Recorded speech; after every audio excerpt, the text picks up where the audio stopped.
بسم الله الرحمن الرحيم. الحمد لله رب العالمين والصلاة والسلام على رسول خير خلقه محمد وعلى آله وصحبه أجمعين. سبحانك لا علم لنا إلا ما علمتنا إنك أنت العليم الحكيم. ربي زدني علما ربي زدني علما ربي زدني علما ربي اشرح لي صدري ويسر لي أمري واحلل عقدة من لساني يفقهوا قولي. باب الاعتصام بالکتاب والسنة. کتاب و سنت کو مضبوطی کے ساتھ پکڑنے کا بیان، یعنی اس باب میں وہ احادیث بیان ہوں گی جن احادیث میں نبی علیہ السلام نے یہ ترغیب دی ہے، یہ دعوت دی ہے کہ قرآن اور حدیث پر مضبوطی کے ساتھ عمل کیا جائے۔ ہر حالت میں، ہر آن ہر گھڑی قرآن مجید اور حدیث میں موجود جو احکامات ہیں ان کے مطابق عمل پیرا ہوا جائے، اسی کے مطابق زندگی بسر کی جائے۔ ان احادیث کا اس باب میں ذکر ہوگا۔ فرماتے ہیں کہ یہ کتاب ہے، یہ باب ہے کتاب و سنت کو مضبوطی کے ساتھ پکڑنے کے بیان میں، یعنی مضبوطی کے ساتھ اس پر عمل کرنے کے بیان میں۔ حدیث نمبر 11 ان عائشہ رضی اللہ تعالی عنہ قالت، حضرت عائشہ رضی اللہ تعالی عنہ سے روایت ہے، فرماتی ہے قال رسول اللہ صلی اللہ علیہ وسلم، رسول اللہ صلی اللہ علیہ وسلم نے فرمایا، من احدث فی امرنا هذا ما لیس منه فهو مردود، فرمایا جس نے ہمارے اس دین میں نئی بات نکالی جو اس میں نہ تھی، وہ بات مردود ہے، وہ قابل عمل نہیں ہے۔ یعنی دین ہے، دین میں اپنی طرف سے کوئی نئی بات نکال ہے جو دین کا حصہ نہ ہو تو وہ بات مردود ہے۔ جیسے 10 محرم کے دن یہ خرافات ہوتے ہیں، سبیلیں لگائی جاتی ہیں، اسی طرح تیجا، چالیسواں وغیرہ، یہ ساری بدعت ہے جس کا قرآن اور حدیث میں کوئی ثبوت نہیں ملتا اور نہ اس کی دعوت ملتی ہے۔ بدعت کہتے ہیں ہر اس کام کو جس کا داعیہ نبی علیہ السلام کے دور میں موجود ہوتے ہوئے بھی نبی علیہ السلام کے دور میں کبھی وہ کام نہیں کیا گیا اور صحابہ کے دور میں کبھی نہیں کیا گیا۔ مثال کے طور پر 10 محرم کا دن، میلاد کا دن نبی علیہ السلام کے دور میں کئی مرتبہ آیا، لیکن انہوں نے کبھی نہیں میلاد نہیں بنائی، کبھی 10 محرم پر اس طرح خرافات نہیں کیے۔ اسی طرح نبی علیہ السلام کے دور میں بھی لوگ مرتے تھے لیکن ان کا تیجا، چالیسواں، پل وغیرہ کبھی نہیں ہوا۔ تو ہر وہ کام جو نبی علیہ السلام کے دور میں اس کا داعیہ اور اس کا سبب موجود تھا لیکن اس کے باوجود نبی علیہ السلام، صحابہ اور تابعین سے وہ کام منقول نہیں، اور پھر کئی عرصے بعد، 1400 سال بعد یا 800 سال بعد یا 1000 سال بعد وہ کام وجود میں آیا، تو وہ کام جو ہے وہ دین کا حصہ نہیں ہے، وہ نئی بات ہے، وہ بدعت ہے، وہ مردود ہے، وہ قابل عمل نہیں ہے، اس کو بدعت کہتے ہیں۔ تو ہر وہ کام جس کا سبب نبی علیہ السلام کے دور میں موجود ہو اور نبی علیہ السلام کے دور میں وہ کام موجود پذیر نہ ہوا ہو تو اس کو بدعت کہیں گے۔ اسی طرح قبروں، مزارات پر جا کر منتیں مانگنا، ان کو سجدے کرنا، بعض جگہ ان کا طواف ہوتا ہے، تو یہ سارے کام جو ہے یہ بدعت ہے، شرک ہے۔ نبی علیہ السلام کے دور میں قبریں موجود تھی، صحابہ کے دور میں نبی علیہ السلام کا روضہ مبارک موجود تھا، لیکن کبھی وہاں پر منتیں نہیں مانی گئی، کبھی وہاں پر سجدے نہیں کیے گئے، طواف نہیں کیے گئے، کبھی ان سے دعائیں نہیں مانگی گئی، تو معلوم ہوا یہ ساری چیزیں شرک اور بدعت ہے۔ تو ہر وہ کام جس کا سبب نبی علیہ السلام کے دور میں موجود ہو اور نبی علیہ السلام اور صحابہ سے ثابت نہ ہو اور بعد میں آنے والے لوگوں نے اس کام کو ایجاد کر دیا تو اس کو بدعت کہیں گے، اس کا دین سے کوئی تعلق نہیں ہے، نہ وہ دین کا حصہ ہے، وہ مردود ہے۔ تو اس حدیث میں وہ فرمایا کہ جو ہمارے دین میں نئی بات نکالی، اس نئی بات سے یہی بات مراد ہے کہ جس کا سبب موجود ہے نبی علیہ السلام کے زمانے میں اور صحابہ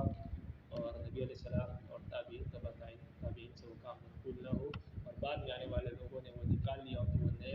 نئی بات ہے، نیا کام ہے، وہ مردود ہے، اس کا دین سے کوئی تعلق نہیں۔ حدیث نمبر 12 وعن جابر رضی اللہ تعالیٰ عنہ قال حضرت جابر رضی اللہ تعالیٰ عنہ سے روایت ہے، فرماتے ہیں قال رسول اللہ صلی اللہ علیہ وسلم، رسول اللہ صلی اللہ علیہ وسلم نے فرمایا اما بعد، حمد و ثنا کے بعد، فإن خیر الحدیث کتاب اللہ، بہترین بات اللہ کی کتاب ہے، یعنی جتنی بھی باتیں، جتنی بھی تحریرات دنیا میں موجود ہے ان میں سب سے بہترین بات جو ہے وہ اللہ کی کتاب کی بات ہے۔ اللہ کی کتاب کا حکم ہے، قرآن مجید کا جو حکم ہے، قرآن مجید کی جو باتیں ہیں وہ سب سے بہترین باتیں ہیں۔ وخیر الہدی ہدی محمد، اور بہترین راستہ جو رہنمائی کا راستہ ہے وہ نبی علیہ السلام کا طریقہ ہے۔ بہترین رہنمائی، بہترین راستہ نبی علیہ السلام کا راستہ ہے، نبی علیہ السلام کا طریقہ ہے۔ وشر الامور محدثاتها، اور بدترین چیزیں وہ ہے جو نئی نئی دین میں نکالی گئی ہے۔ وکل بدعۃ ضلالہ، اور ہر نئی چیز گمراہی ہے، ہر بدعت گمراہی ہے، یعنی بدترین چیزیں جو ہے دنیا روئے زمین پر موجود بدترین چیز وہ بدعت ہے، نئے کام ہیں جو دین میں نکالے جائیں، اور ہر نیا کام یعنی ہر بدعت یہ گمراہی ہے۔ وکل ضلالہ، وفی روایت وکل ضلالہ فی النار، اور ایک روایت میں ہے کہ ہر گمراہی جہنم تک لے جانے والی ہے۔ اس لیے ہر بدعت سے رکنا چاہیے، اس لیے کہ یہ گمراہی اور گمراہی انسان کو جہنم میں لے جائے گی،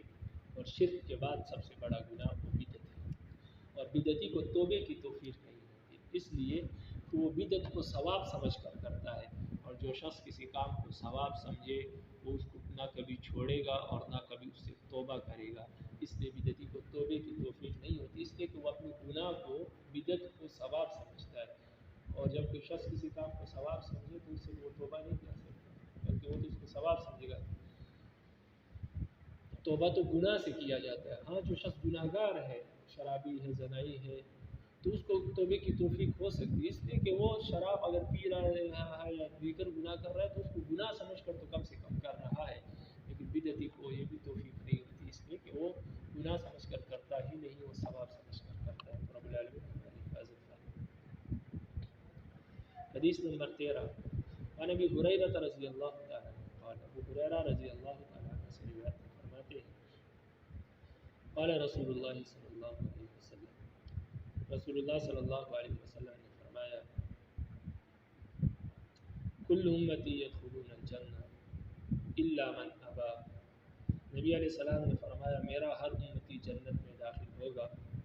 مگر جس نے انکار کیا، یعنی میرے جس امتی نے انکار کیا ہے وہ جنت میں داخل نہیں ہوگا۔ قیل ومن ابا، نبی علیہ السلام سے پوچھا گیا کہ انکار کرنے والا کون شخص ہے؟ قال، نبی علیہ السلام نے فرمایا من اطاعنی دخل الجنہ، جس نے میری اطاعت کی، میرے سنتوں کے مطابق زندگی گزاری وہ جنت میں داخل ہوگا۔ ومن عصانی فقط ابا، اور جس نے میری نافرمانی کی، میری باتوں کی، میرے احکامات کی، میری سنتوں کی نافرمانی کی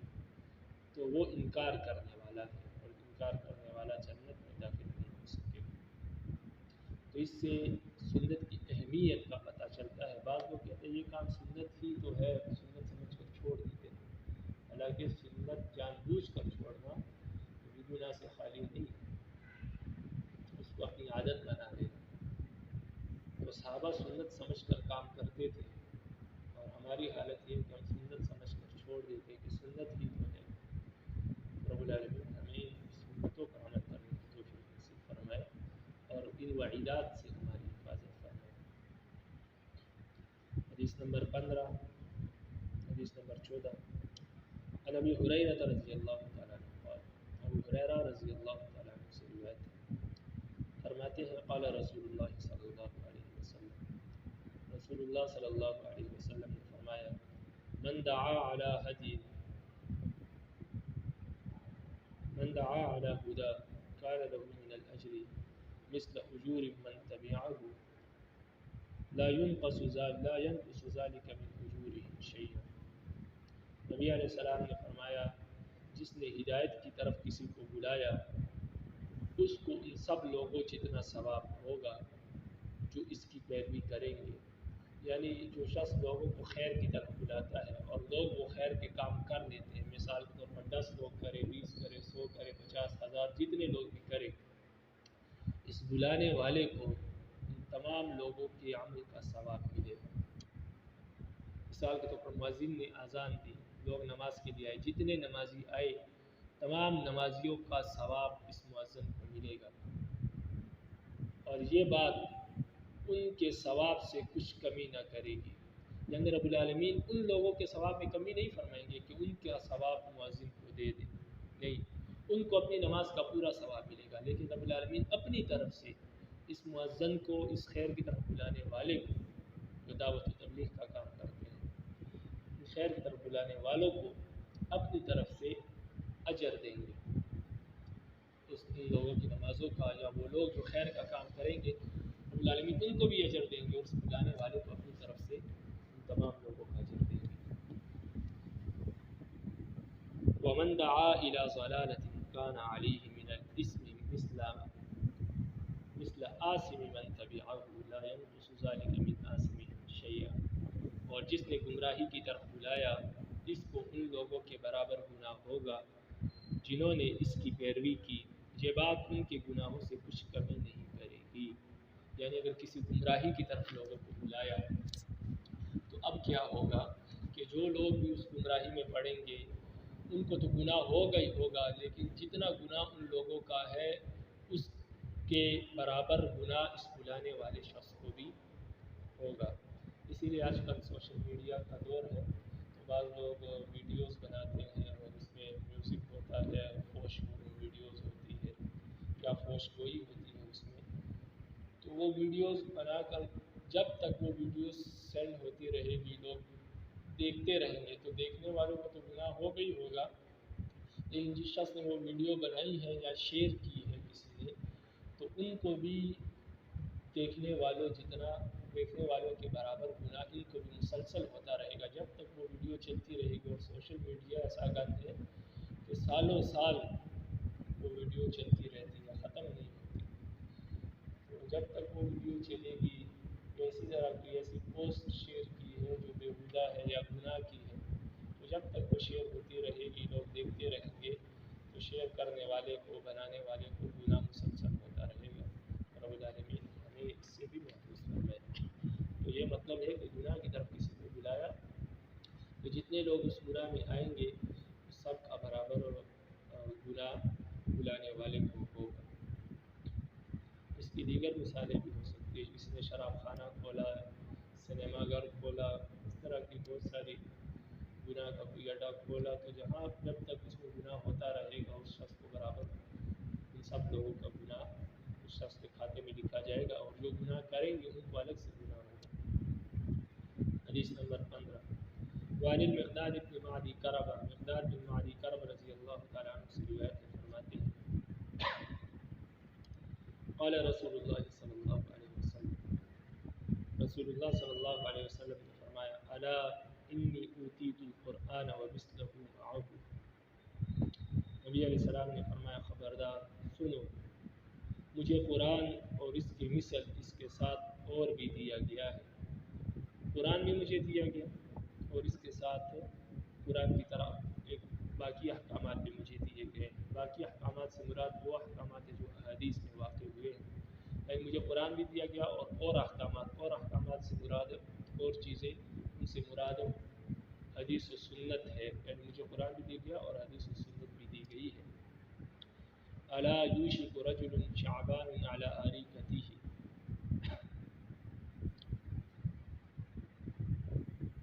یقول علیکم بهذا القرآن فما وجدتم فيه من حلال فأحلوه وما وجدتم فيه من حرام فحرموه، فرمایا قریب ہے، سنو، قریب ہے کہ ایک شخص پیٹ بھرا یعنی مالدار لوگ کہیں گے کہ تم اس قرآن کو لازم پکڑو، اس میں جن چیزوں کو حلال پاؤ تو ان کو حرام جانو، اور جن چیزوں کو حرام پاؤ تو ان کو حرام جانو۔ وَإِنَّمَا حَرَّمَ رَسُولُ اللَّهِ كَمَا حَرَّمَ اللَّهُ، بے شک اللہ کے رسول نے بھی حرام کیا ہے، کما حرم اللہ، اسی طرح جس طرح اللہ نے کچھ چیزوں کو حرام کیا ہے۔ نبی علیہ السلام نے فرمایا کہ مجھے قرآن بھی دیا گیا اور حدیث بھی دی گئی۔ تو دونوں پر ایمان لانا ہے۔ اور پھر فرمایا کہ قریب ہے کہ فتنوں کے زمانے میں ایسا زمانہ بھی آ جائے کہ ایک شخص پیٹ بھرا ہوا، یعنی مراد مالدار لوگ ہیں، دنیاوی مال و اسباب جس کے پاس ہوں گے، وہ ٹیک لگائی کہیں گے کہ بس ہمارے لیے قرآن کافی ہے، جو قرآن میں چیزیں حلال ہیں وہ حلال ہے، جو حرام ہے وہ حرام ہے، باقی حدیث کی ہمیں ضرورت نہیں، حدیث بعد میں جمع کی گئی اور یہ ہوا وہ ہوا، نبی علیہ السلام نے پہلے اس سے آگاہ کر دیا۔ میں ایسے لوگ بھی آئیں گے۔ اور سنو، جس طرح اللہ نے چیزوں کو حرام کیا ہے، اس طرح اللہ کے رسول نے بھی بعض چیزوں کو حرام کیا ہے، تو دونوں چیزیں حرمت میں برابر ہیں۔ جو اللہ نے حرام کی وہ بھی حرام ہے، جو نبی نے حدیث میں حرام کی ہے وہ بھی حرام ہے، تو دونوں کو حرام جاننا ہے۔ ایسا نہیں ہے کہ صرف قرآن کی چیزوں کو حرام جانو باقی چیزوں کو حلال جانو، کیونکہ قرآن میں تو چند چیزیں ہیں جو حرام قرار دی گئی، پھر تو سب چیزیں جائز ہو جائیں گی، میوزک بھی جائز ہو جائے گی، گانا باجا بھی جائز ہو جائے گا، ڈانس بھی جائز ہو جائے گا، فحاشی اور ریانی بھی جائز ہو جائے گی، اس لیے کہ قرآن نے تو چند چیزوں کو حرام قرار دیا۔ فرمایا نہیں، جس طرح قرآن نے چیزوں کو حرام قرار دیا، اس طرح نبی نے بھی حرام قرار دیا ہے، تو دونوں برابر ہیں، اس لیے کہ نبی نے اپنی طرف سے کوئی چیز حرام قرار نہیں دی،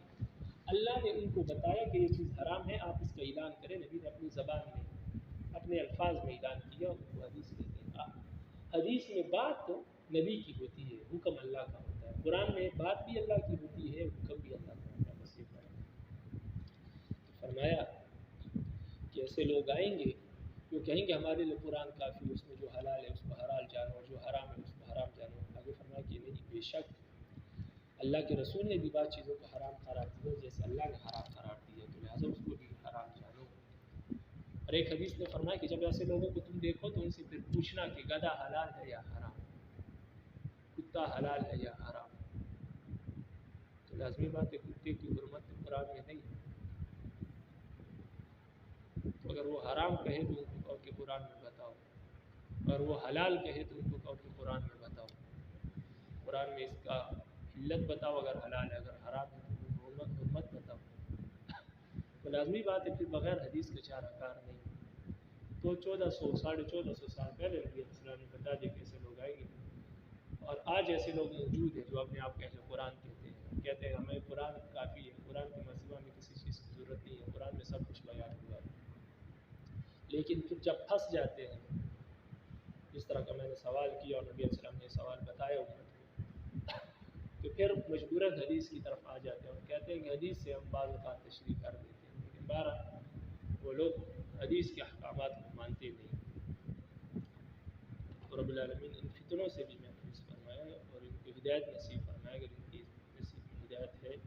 نہیں تو ان کے ساتھ اپنے علم کے مطابق جو معاملہ مناسب ہے وہ کرے۔ تو فرمایا کہ بے شک اللہ کے رسول نے بھی چیزوں کو حرام کیا ہے جیسے کہ اللہ نے حرام کیے۔ الا لا یحل لکم الحمار الاہلی، یہ ہے وہ سوال، خبردار گھریلو گدھا تمہارے لیے حلال نہیں ہے، یعنی یہ ان کو کہہ دیا کہ دیکھو اللہ یہ قرآن میں نہیں ہے کہ گدھا حلال نہیں ہے، یہ حدیث میں فرمایا گھریلو گدھا تمہارے لیے حلال نہیں ہے۔ اب ان سے پوچھنا کہ گدھا حلال ہے یا حرام، تو کہے کہ حلال ہے تو کہو قرآن میں بتاؤ، حرام ہے تو قرآن میں بتاؤ۔ اسی طرح فرمایا ولا کل ذی ناب من السباع، اور اسی طرح جو شخص اور اسی طرح درندوں میں سے جو کچلی والے جانور ہیں، یعنی کچلی والے جن کے نوکیلے دانت ہوتے ہیں جس سے وہ شکار کرتے ہیں، یعنی شکاری جانور جو ہیں وہ بھی حلال نہیں ہے، جیسے کتا، بلی، شیر، چیتا وغیرہ، یہ بھی حلال نہیں۔ تو اب ان لوگوں سے پوچھا جائے گا کہ آپ بتاؤ یہ چیزیں حلال ہے یا حرام، کہے کہ حلال تو بتاؤ قرآن میں بتاؤ، حرام ہے تو تب بھی قرآن میں بتاؤ، قرآن میں تو یہ نہیں ہے۔ ولا لقطة معاهد إلا أن يستغني عنها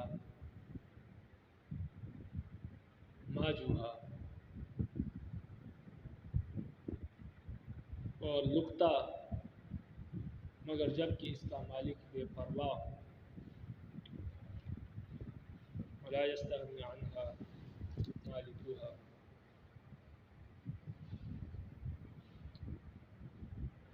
اور اسی طرح گری پڑی چیز، لقطہ کہتے ہیں گری پڑی چیز، کسی کو گری پڑی چیز مل گئی تو اس کا استعمال کرنا بھی جائز نہیں ہے، لیکن ہاں اگر آپ کو یہ معلوم ہے کہ یہ ایسی چیز ہے کہ اس کے مالک کو اس کی پرواہ نہیں ہوتی، یعنی حقیر چیز ہے، معمولی سی چیز ہے، تو پھر اس کو استعمال کر سکتے ہیں۔ تو فرمایا کہ گری پڑی چیز بھی جائز نہیں ہے، لیکن ہاں اگر اس کا مالک اس سے بے پرواہ ہو، یعنی جس سے گری ہے اس کو اس چیز کی کوئی پرواہ نہ ہو، کوئی زیادہ قیمتی چیز اس کے لیے نہ ہو، تو ایسی صورت میں پھر آپ استعمال کر سکتے ہیں، اور یہ چیز کو دیکھ کر اندازہ ہو جاتا ہے۔ بعض معمولی چیزیں ہوتی ہے اس کی کوئی لوگ زیادہ فکر نہیں کرتے، وہ اگر مل جائے تو استعمال کریں۔ ومن نزل بقوم فعليهم ان يقرؤوه، اور جو کسی کے ہاں یا کسی قبیلے کے ہاں مہمان بن کر جائے، کوئی شخص کسی قبیلے کے ہاں یا کچھ لوگوں کے ہاں مہمان بن کر جائے تو لوگوں پر لازم ہے کہ اس کی مہمان نوازی کرے۔ فإن لم يقرؤوه فله أن يعاقبهم بمثل قراءه، اور اگر وہ لوگ مہمان نوازی نہ کرے تو اس شخص کے لیے جائز ہے کہ اپنی مہمانی ان سے لے لے، یعنی زبردستی ان سے کچھ لے لے، پیسے لے لے یا کھانے پینے کی کوئی چیز لے لے کہ مجھے دو، زبردستی لے لے۔ اسی طرح کوئی لشکر ہے، کوئی لوگ ہیں، وہ اگر کسی کے پاس چلے جائیں مہمانی کے طور پر، لوگ مہمان نوازی نہ کریں تو ان کے لیے جائز ہے کہ زبردستی ان سے اپنی مہمان نوازی کے طور پر جتنا ان کا حق بنتا ہے وہ لے لیں، کیونکہ مہمان نوازی کرنا یہ شریعت نے مسلمانوں پر حق رکھا ہے، مہمانوں کی مہمان نوازی اگر لوگ نہیں کریں گے تو ان کے لیے جائز ہے کہ اپنی مہمان نوازی کے مطابق زبردستی لے سکتے ہیں مہمان۔ رواه ابو داود والدارمی نحوہ، امام ابو داود نے اس حدیث کو روایت کیا اور امام دارمی نے بھی اسی کی مثل ایک حدیث روایت کی ہے۔ وقذا ابن ماجہ الی قوله کما حرم اللہ، اور ابن ماجہ نے بھی اس حدیث کو حرم اللہ تک روایت کیا ہے، یعنی جو چیزیں اللہ نے حرام کی ان الفاظ تک۔ حدیث نمبر 16۔ وعن عمرو بن عوف رضی اللہ تعالیٰ عنہ قال، عمر بن عوف رضی اللہ تعالیٰ عنہ سے روایت ہے، فرماتے ہیں قال رسول اللہ صلی اللہ علیہ وسلم، رسول اللہ صلی اللہ علیہ وسلم نے فرمایا ان الدین لا يأرز إلى الحجاز كما تأرز الحية إلى حجرها ولا يعقلن الدين من الحجاز مقع الأردية من رأس الجبل۔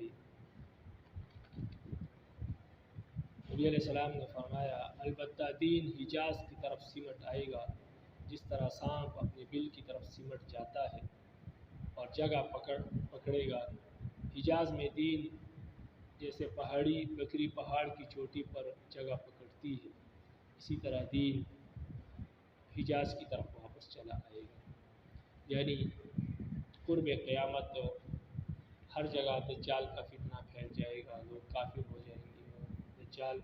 مسلمانوں کے پیچھے لگے گا، مسلمان بھاگتے بھاگتے حجاز میں آ جائیں گے اور دمشق کے مسجد میں چلے جائیں گے۔ تو حجاز میں مکہ اور مدینہ یہ دو شہر ایسے ہوں گے جہاں پر دجال داخل نہیں ہو سکے گا، تو دین صرف حجاز میں رہ جائے گا، باقی جگہ کفر ہی کفر ہوگا، دجال کی حکومت ہوگی۔ پھر جب عیسیٰ علیہ السلام نازل ہوں گے تو پھر ان کو شکست دی جائے گی کفار کو، اور وہ پیچھے ہٹتے جائیں گے اور مسلمان قبضہ کرتے جائیں گے دیگر ممالک پر، اور آخرکار شام کی سرزمین پر دجال کو مردار کیا جائے گا، اس کے کفار کو شکست ہوگی، اور پھر پوری دنیا پر اسلام کا جھنڈا لہرائے گا۔ وہ وقت ہوگا جب پوری دنیا پر جو قرآن نے حکم دیا کہ یہ دین پوری دنیا پر غالب رہے گا، یعنی پوری دنیا میں صرف اسلام کا سکہ چلے گا، اسلام کا قانون چلے گا، تو وہ عیسیٰ علیہ السلام کا وقت ہوگا کہ جب پوری دنیا میں صرف اسلام رہے گا اور دوسرا کوئی مذہب نہیں ہوگا اور اسلام کا قانون رہے گا۔ تو فرمایا لیکن اس سے پہلے یہ حجاز میں سمٹ کر آ جائے گا، تو اس طرف اشارہ ہے، اور فرمایا کہ ان الدین بدا غریبا وسعود کما بدا فی، فرمایا کہ دین ابتدا میں اجنبی شروع ہوا تھا اور آخر میں بھی اجنبی ہو جائے گا، یعنی جس طرح ابتدا میں اجنبی تھا، اجنبی لوگوں میں تھا، لوگ دین کو نہیں پہچانتے تھے، تو قرب قیامت بھی لوگ پھر دین کو نہیں پہچانیں گے، اور آج وہ وقت ہے کہ لوگوں کو کلمہ بھی نہیں ہے، تو آج بھی لوگ دین کو نہیں پہچانیں گے، اور جب دجال آئے گا اور پھر وقت زمانہ اور لیٹسٹ ہوتا جائے گا اور ترقی ہوتی جائے گی، ترقی یہ کہتے ہیں کہ دین کو چھوڑا جائے اور دنیا کمائی جائے، یہ ترقی، حالانکہ یہ ترقی نہیں، یہ تنزلی ہے، لیکن بہرحال جتنا دنیا مادیت میں ترقی کرتی جائے گی دین سے دوری ہوتی جائے گی، اور جتنی دوری آج ہے اس سے کئی زیادہ دوری ہو جائے گی، اور دین بالکل اسی طرح اجنبی ہو جائے گا جیسے شروع میں اجنبی تھا، کوئی دین سے واقف نہیں تھا، تو آخر میں بھی دین سے کوئی واقف نہیں ہوگا، اور یہ اس کا ابتدائی دور ہے کہ آج لوگ دین سے واقف نہیں ہیں۔ فطوبى للغرباء وهم الذين يصلحون ما أفسد الناس من بعدهم من سنتي، اور اجنبی لوگوں کے لیے، اجنبیوں کے لیے خوشخبری ہے، اور اجنبی کون لوگ ہوں گے؟ فرمائیے وہ لوگ ہیں جو درست کریں گے میرے بعد میری سنت کو، جسے لوگ بگاڑ دیں گے، یعنی جب لوگ میری سنتوں کو بگاڑیں گے، اس طرح آج کل داڑھی لباس وغیرہ کو بگاڑا جا رہا، تو یہ لوگ کھڑے ہوں گے اور اس کی اصلاح کرنے کی کوشش کریں گے، لوگوں کو سیدھا راستہ بتائیں گے۔ تو یہ سب سے بڑا کام آج کل جو ہے ہماری دعوت و تبلیغ کی جو جماعتیں ہیں یہ کر رہی ہے، رب العالمین ان کو جزائے خیر عطا فرمائے۔ تو ان کے لیے خوشخبری ہے کہ جو لوگ سنتوں کو بگاڑیں گے یہ اس کو درست کریں گے، اور دین اجنبی ہوتا جا رہا ہے، اور یہ لوگ کوشش کر رہے ہیں کہ یہ دین لوگوں میں دوبارہ اسی طرح جلوہ افروز ہو جس طرح صحابہ کے دور میں تھا۔ بہرحال جو رب کے فیصلے وہی ہونا ہے، ایک بار یہ لوگ کوشش کر رہے ہیں، اور اس طرح علماء صلحاء بزرگان دین وہ کوشش کر رہے ہیں کہ دین کی اصلاح ہو، اور سنتیں جو لوگ بگاڑ رہے ہیں کی اصلاح ہو، یہ تمام لوگ اس خوشخبری میں داخل ہیں۔ حدیث نمبر 17، وعن عبد اللہ بن عمرو رضی اللہ تعالیٰ عنہ قال، عبداللہ بن عمر رضی اللہ تعالیٰ عنہ سے روایت فرماتے ہیں، قال رسول اللہ صلی اللہ علیہ وسلم، رسول اللہ صلی اللہ علیہ وسلم نے فرمایا، لَيَأْتِيَنَّ عَلَىٰ أُمَّتِي كَمَا أَتَىٰ عَلَىٰ بَنِي إِسْرَائِيلَ حَسْبَ النَّعْلِ بِالنَّعْلِ۔ نبی علیہ السلام نے فرمایا میری امت پر ایک زمانہ آئے گا جیسے بنی اسرائیل پر آیا تھا، جیسے ایک جوتا دوسرے جوتے کے برابر ہوتا ہے، اسی طرح یہ امت بالکل بنی اسرائیل کے برابر ہو جائے گی۔ جو گناہ انہوں نے کیے تھے یہ سارے گناہ میری امت کرے گی، اور بالکل اس طرح برابر ہو جائیں گے گناہ میں میری امت اور بنی اسرائیل، جیسے جوتا جوتے کے برابر ہوتا ہے۔ کوئی جوتا مثلا ایک شخص کے 2 جوتے ہو تو کوئی جوتا چھوٹا بڑا نہیں ہوتا، دونوں ایک نمبر کے ہوتے ہیں، دونوں برابر ہوتے ہیں۔ تو اسی طرح یہ گناہ میں ایک دوسرے سے پیچھے نہیں رہیں گے، دونوں برابر ہوں گے۔ جو گناہ بنی اسرائیل میں ہوئے تھے وہ سارے گناہ میری امت کرے گی۔ تو فرمایا میری امت پر ایک ایسا زمانہ آئے گا جیسے بنی اسرائیل پر آیا تھا، یہاں تک کہ جیسے جوتا جوتے کے برابر ہوتا ہے اس طرح میری امت بالکل بنی اسرائیل کے برابر ہو جائے گی اس معاملے میں۔ حتیٰ ان کان منہم من اتی امہ علانیۃ لکان فی امتی من یصنع ذلک، نعوذ باللہ من ذلک۔ فرمایا اگر بنی اسرائیل میں سے کوئی شخص، کسی شخص نے اپنے ماں کے ساتھ نعوذ باللہ من ذلک اعلانیہ طور پر زنا کیا ہوگا تو میری امت میں سے بھی کوئی شخص یہ کام ضرور کرے گا۔ وَإِنَّ مِن بَنِي إِسْرَائِيلَ تَفَرَّقَتْ عَلَىٰ سِنْتَيْنِ وَسَبْعِينَ مِئَةً۔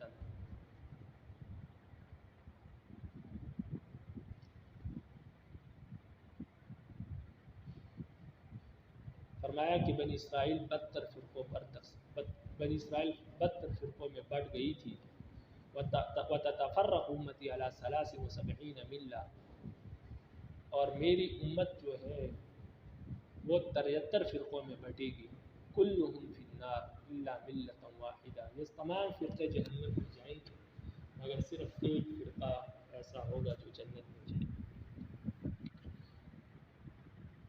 فرقوں سے مراد جو مسلمان فرقے ہیں، بعض لوگ تو کافر ہے جیسے قادیانی وغیرہ، یہ فرقوں میں شامل نہیں، یہ کافر ہے۔ تمام فرقے جہنمی ہوں گے، یعنی یہ اپنی بدعت وغیرہ کی وجہ سے جہنم میں جائیں گے، لیکن بعد میں ایمان کی وجہ سے جہنم سے نکال کر جنت میں داخل کیا جائے گا۔ ایسا نہیں ہے کہ ہمیشہ جہنم میں رہیں گے۔ لیکن جو لوگ کافر ہیں جیسے روافض ہیں اور اسی طرح قادیانی ہیں، یہ تو جہنم میں ہی رہیں گے کیونکہ یہ تو کافر ہیں، یہ فرقوں میں داخل نہیں۔ فرقوں میں وہ داخل ہیں جو مسلمان ہیں، ایمان رکھتے ہیں، لیکن بدعت رسومات میں وہ مشغول ہے، اور جن لوگوں کی بدعت شرک تک پہنچی ہوئی ہے، جو شرک کرتے ہیں، کافر ہے، وہ بھی اسلام سے اس کا کوئی تعلق نہیں، بے شک کلمہ پڑھتے ہو، لیکن اگر وہ شرک کرتے ہیں ظاہر طور پر تو ان کی اسلام کا کوئی اعتبار نہیں، کیونکہ مشرکین مکہ بھی خدا کو مانتے تھے، لا الہ الا اللہ کے وہ بھی قائل تھے، لیکن وہ شرک کرتے تھے، تو اس وجہ سے وہ بھی ہمیشہ کے لیے جہنمی، کیونکہ مشرک تو یہ لوگ بھی جو مشرک ہیں وہ بھی ہمیشہ کے لیے جہنمی ہوں گے۔ باقی جن لوگوں کے عقائد ٹھیک ہے، درست ہے، لیکن وہ یہ ہے کہ بدعات اور رسومات میں مشغول ہے، نئے طریقے نکالے ہیں، تو وہ جہنم میں جائیں گے اپنی سزا بھگتنے کے بعد، پھر جنت میں داخل ہوں گے، تو اس سے مراد وہ فرقے ہیں۔ یہ تمام فرقے امت محمد کے ہوں گے، نبی علیہ السلام کے، یعنی سارے مسلمان ہوں گے لیکن گمراہ ہوں گے۔ قالوا من هي یا رسول اللہ، نبی علیہ السلام نے فرمایا 73 فرقے سارے جہنمی ہوں گے، صرف ایک فرقہ۔ قالوا من هي یا رسول اللہ، صحابہ نے پوچھا وہ ایک فرقہ کون سا ہوگا اللہ کے رسول؟ قال ما انا علیہ واصحابی، فرمایا وہ فرقہ وہ ہوگا جو میرے راستے پر اور میرے صحابہ کے راستے پر چلا، جو لوگ میری سنتوں، میرے صحابہ کی سنتوں پر عمل کرتے ہیں وہ جنتی فرقہ ہے۔ باقی جن لوگوں نے اپنے طریقے نکالے وہ جو ہے گمراہ فرقے۔ الحمدللہ ہمارے اکابرین اور جتنے بھی حضرات گزرے ان کا یہی طریقہ ہے کہ وہ ہر چیز کو ٹٹولتے ہیں صحابہ اور نبی اسلام کی سنتوں پر۔ کوئی چیز صحابہ یا نبی کی سنت میں مل جائے تو اس پر عمل کرتے ہیں، اگر کوئی چیز صحابہ یا نبی کی سنت میں نہ ملے تو اس کو چھوڑ دیتے ہیں اور اس کو بدعت سمجھتے ہیں۔ اس طرح میں نے تھوڑی دیر پہلے دوسرے درس میں غالباً عرض کیا تھا کہ جو چیز صحابہ سے یا نبی علیہ السلام سے ہمیں نہیں ملی ہے اور بعد میں امت نے اس کو ایجاد کی ہے وہ بدعت ہے، وہ گمراہ فرقوں کا کام ہے۔ جو چیز صحابہ سے نبی سے ملی ہے اس پر عمل کرنا ہے، اور اس پر عمل کریں گے تو ہم نبی علیہ السلام اور صحابہ کے راستے پر ہوں گے جو اس حدیث میں بیان ہوا ہے، اور جب ہم نبی اور صحابہ کے راستے پر ہوں گے تو ہم نجات دہندہ فرقوں میں سے، نجات دہندہ جو فرقہ ہے ہمارا شمار اس میں ہوگا۔ اور الحمدللہ اللہ سے امید ہے کہ کل صحابہ، تابعین، تبع تابعین اور نبی علیہ السلام کے جھنڈے کے نیچے حشر ہوگا ان کے ساتھ۔ رب العالمین ہمیں نبی علیہ السلام اور صحابہ کے طریقے پر گامزن ہونے کی توفیق نصیب فرمائے اور استقامت نصیب فرمائے۔ رواہ الترمذی وفی روایت احمد و ابی داؤد، اس روایت کو امام ترمذی نے روایت کیا ہے، اور امام احمد اور امام ابو داؤد رحمہ اللہ کی روایت میں یہ ہے کہ انہوں نے یہ روایت عن معاویہ، حضرت معاویہ رضی اللہ عنہ سے روایت کی ہے۔ سنتان و سبعون فی النار، اس میں یہ الفاظ ہے کہ 72 فرقے جہنم میں ہوں گے، وواحدۃ فی الجنہ، اور ایک فرقہ جنت میں ہوگا، وہی الجماعہ، اور وہ فرقہ ایک خاص جماعت ہے، یعنی وہ اہل سنت والجماعت ہے۔ صحابہ کے دور میں اہل سنت والجماعت کہا جاتا تھا، پھر اسی طرح چلتے چلتے ان کو اہل سنت والجماعت ہی کہا جاتا ہے۔ پھر آتے آتے یہ شاہ ولی اللہ رحمہ اللہ تک، اور پھر آتے آتے پھر دارالعلوم دیوبند۔ دارالعلوم دیوبند جو ہے یہ کوئی فرقہ نہیں ہے، یہ ایک مدرسہ ہے، اور دیوبندی اس کو کہتے ہیں جس کی سند دیوبند سے جا کر ملتی ہے، انہوں نے ان کے اساتذہ دیوبند سے چلتے ہیں، تو یہ کوئی فرقہ کوئی مسلک نہیں ہے، یہ وہی عقائد لے کر چلے ہیں جو شاہ ولی اللہ اور صحابہ اور تابعین کے ہیں، اور بدقسمتی سے لوگوں نے اس کو مسلک تصور کر دیا، اور انگریز نے اس کو مسلک بنانے پر زور دیا، اور لوگوں کے ذہنوں میں یہ ڈالا کہ یہ بھی فرقہ اور مسلک ہے۔ یہ نہ فرقہ ہے نہ مسلک ہے، ہمارا فرقہ، ہمارا مسلک اہل سنت والجماعت ہے جو صحابہ کا چلا آ رہا ہے، کیونکہ ہمارے عقائد اور اسی طرح ہمارا باقی اعمال ہیں وہ سارے صحابہ کے طرز پر، اور وہ کام کرتے ہیں جو قرآن و سنت میں ہمیں ملی، تو صحابہ کے عقائد اور صحابہ کے اعمال کو لے کر چلے ہیں۔ باقی یہ صرف نام ہے، نام صرف پہچان کے لیے ہوتے ہیں، جیسے ہم پاکستانی ہیں، لیکن پاکستانی کا یہ مطلب نہیں کہ ہم مسلمان نہیں ہیں، تو یہ پہچان کے لیے ہوتا ہے تاکہ دوسروں سے امتیاز حاصل ہو سکے۔ تو اس طرح جو نجات دہندہ فرقہ ہے وہ اہل سنت والجماعت ہے جو صحابہ کے ہیں، اور ہر شخص دعویٰ کرتا ہے کہ وہ اہل سنت والجماعت ہے، لیکن دعوے سے کچھ نہیں ہوتا جب تک ثبوت نہ ہو۔ تو ثبوت کے لیے ضروری ہے کہ آپ کے عقائد اور آپ کے اعمال جو ہے وہ صحابہ کے صحابہ والے عقائد اور اعمال ہیں۔ اگر آپ کے عقائد صحابہ والے نہیں ہیں، آپ کے اعمال صحابہ والے نہیں ہیں، بے شک پھر آپ جتنے دعوے کریں اس لیے انسان علیہ سنت والجماعت نہیں بنتا۔ بہرحال حضرت معاویہ رضی اللہ عنہ نے کہا کہ یہ جو فرقہ جنتی ہے وہ الجماعت علیہ سنت والجماعت ہے۔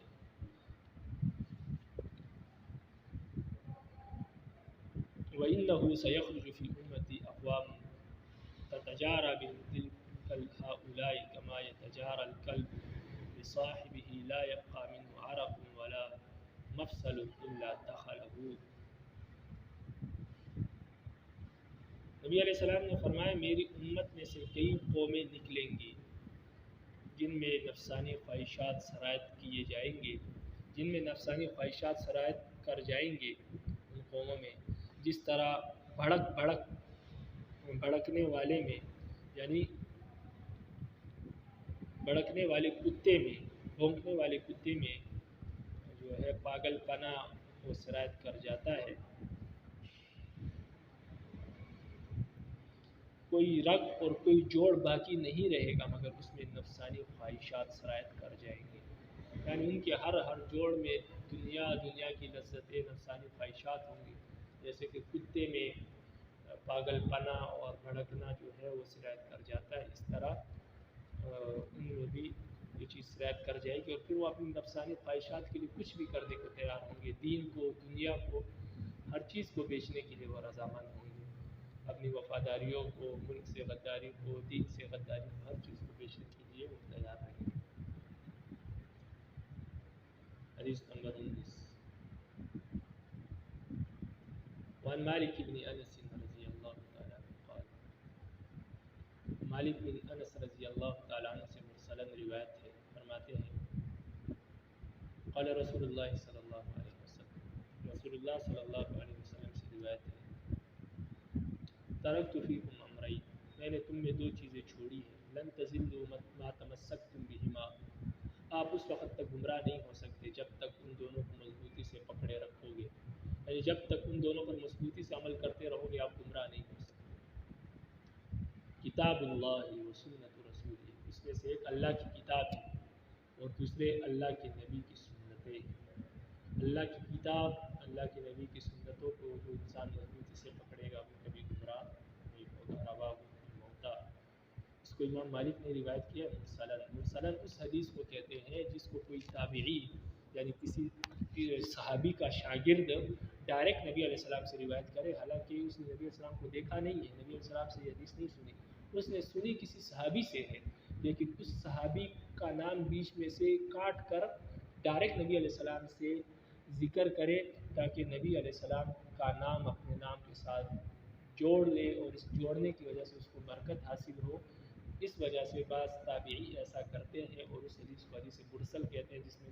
صحابی کا نام نہ لیا ہو، ڈائریکٹ کوئی تابعی صحابی کا نام چھوڑ کر نبی سے روایت کرے، جیسے یہاں پر امام مالک نے، مالک بن انس نے ڈائریکٹ جو ہے نبی علیہ السلام سے روایت کیا ہے، حالانکہ مالک بن انس نے یعنی امام مالک نے نبی علیہ السلام کو نہیں دیکھا، انہوں نے صحابی سے روایت کیا ہے اور صحابی نے نبی علیہ السلام سے روایت کیا، لیکن انہوں نے صحابی کا نام بیچ میں سے چھوڑ دیا ہے۔ حدیث نمبر 21 وعن معاویہ رضی اللہ تعالیٰ عنہ، حضرت معاویہ رضی اللہ تعالیٰ عنہ سے روایت ہے، فرماتے ہیں قال رسول اللہ صلی اللہ علیہ وسلم، رسول اللہ صلی اللہ علیہ وسلم نے فرمایا من یرید اللہ بہ خیرا یفقہہ فی الدین وانما انا قاسم واللہ یعطی، فرمایا اللہ جس شخص کے ساتھ بھلائی کا ارادہ کرتے ہیں، خیر کا ارادہ کرتے ہیں، اسے دین کی سمجھ عطا فرما دیتے ہیں، اور بے شک میں تقسیم کرنے والا ہوں اور رب العالمین عطا کرنے والے ہیں۔ انا قاسم واللہ یعطی، میں تقسیم کرتا ہوں اللہ عطا کرتے ہیں۔ ایک فرقے نے اس کا ترجمہ یہ کیا کہ میں رزق تقسیم کرتا ہوں اور اللہ رزق عطا کرتے ہیں، نعوذ باللہ من ذالک، یہ شرکیہ ترجمہ ہے، یہ جائز نہیں ہے،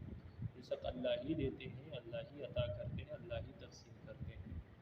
یہ تو سلیمان علیہ السلام نے کہا تھا کہ آج میں رزق تقسیم کروں گا، میں مہمان نوازی کرنا چاہتا ہوں، رب العالمین نے کہا آپ نہیں کر سکتے۔ پھر وہ واقعہ مشہور ہے کہ جب ایک کسی نے ان کے تمام 6 مہینے کے کھانے کو کھا دیا تھا، تو دیتے بھی اللہ ہے، کیونکہ سلیمان علیہ السلام اپنی طرف سے تو نہیں گئے تھے، وہ رزق اللہ نے دیا تھا ان کو، لیکن وہ کہہ رہے تھے کہ آج میں تقسیم کروں، میں کھانا کھلاؤں گا۔ تو رزق دیتے بھی اللہ ہے، تقسیم بھی اللہ کرتے ہیں۔ اس حدیث کا کیا مطلب ہے کہ اللہ میں تقسیم کرنے والے، اللہ دینے والے ہیں۔ تو پیچھے حدیث کو دیکھیں، حدیث کا کیا مطلب ہے؟ حدیث ذکر کر رہی ہے کہ اللہ دین کی سمجھ عطا کرتے ہیں، اور اللہ دین کی سمجھ عطا کرنے والے ہیں۔ اللہ دین عطا کرنے والے ہیں، احکامات اللہ نے عطا کیے، روزہ نماز حج وغیرہ کا حکم اللہ نے دیا ہے، اور میں اس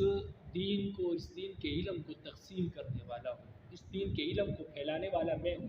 یعنی اللہ نے قرآن مجھ پر اتارا، حدیثیں مجھ پر اتاری، اور پھر میں نے دنیا میں پھیلائی، یعنی تقسیم کرنے والا میں ہوں، ان احکامات کا دینے والا وہ اللہ ہے۔ قرآن کا حکم، حدیث میں جو احکامات، وہ احکامات دینے والا اللہ ہے، اور ان احکامات کو قرآن اور حدیث کی شکل میں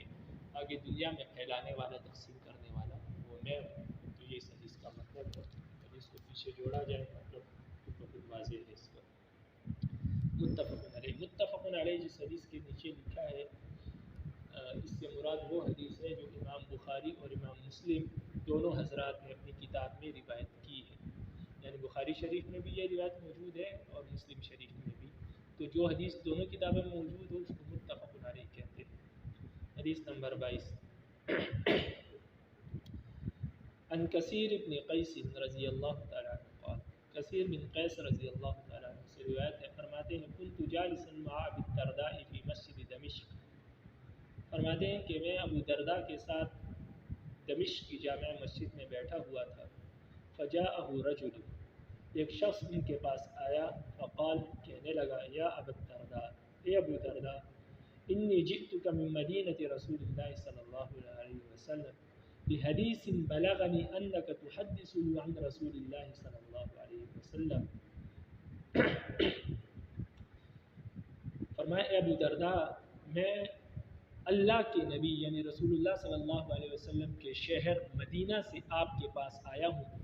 ایک حدیث کی وجہ سے، جس کے بارے میں مجھے یہ بات پہنچی ہے کہ آپ ایک حدیث اللہ کے نبی سے سن کر بیان کرتے ہیں، یعنی ایک حدیث آپ نے اللہ کے نبی سے سنی ہے، آپ اس کو بیان کرتے ہیں، تو صرف اس حدیث کو سننے کے لیے میں آپ کے پاس مدینہ منورہ سے دمشق میں تشریف لایا ہوں تاکہ آپ سے وہ حدیث سنوں۔ فرمایا، میں حدیث کی وجہ سے آپ کے پاس آیا ہوں جو مجھے پہنچی ہے کہ آپ وہ حدیث نبی علیہ السلام سے روایت کرتے ہیں۔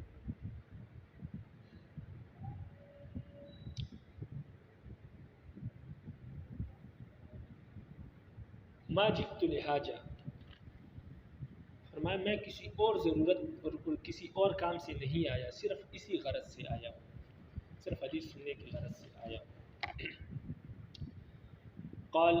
ابو درداء نے کہا کہ فإنی سمعت رسول اللہ صلی اللہ علیہ وسلم، میں نے رسول اللہ صلی اللہ علیہ وسلم سے سنا، یقول، نبی علیہ السلام فرما رہے تھے، یعنی ابو درداء وہ حدیث اب سنا رہے ہیں ان کو، میں نے نبی علیہ السلام کو سنا، وہ فرما رہے تھے، من سلک طریقا یطلب فیہ علی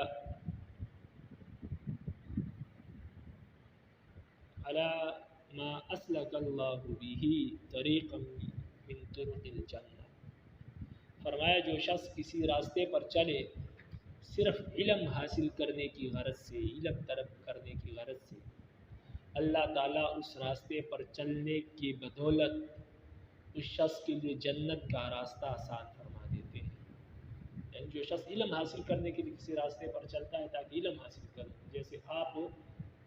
اتنا لمبا سفر صرف اس لیے طے کیا کہ حدیث کا علم آپ حاصل کریں،